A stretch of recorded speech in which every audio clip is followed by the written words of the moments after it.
was part of that decision to remove all of the staff that was there, or most of the staff that was there, and not depend on them because you were so arrogant that you thought everybody was going to want to show up and be part of your program?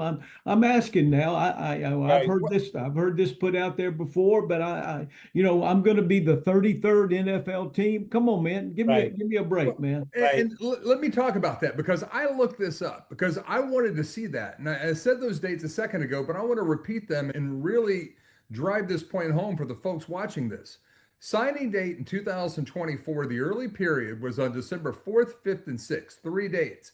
Belichick was not hired until December 11th. So everybody was still technically employed there unless Bubba Cunningham and the other people in North Carolina, maybe the trustees got involved in that too, got rid of those folks. Okay, so they had missed that date. I think that was the arrogance.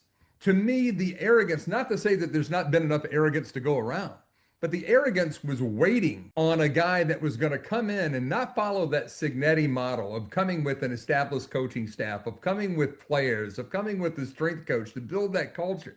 The arrogance was waiting and then bringing in a guy who didn't have a staff already, who didn't have players that were going to follow him, who didn't have a strength coach that was going to come in that understood the collegiate model. Because Moses, the guy who is the football strength coach at North Carolina right now, is a former strength coach with the Patriots.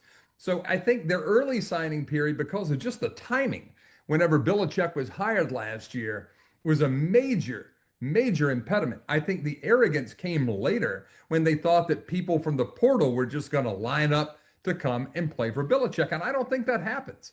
And Brew, that's one of the things that's made you the great recruiter that you are, because you are a relationship guy. Right. And even if you are getting paid, isn't that relationship still an important part of getting people to even listen to your pitch? It's vitally important. Your personality, your ability to connect with families, with moms, with recruits. And there's been a little bit of talk there that North Carolina doesn't do a great job in connecting with families, in connecting with specific recruits and that type of thing.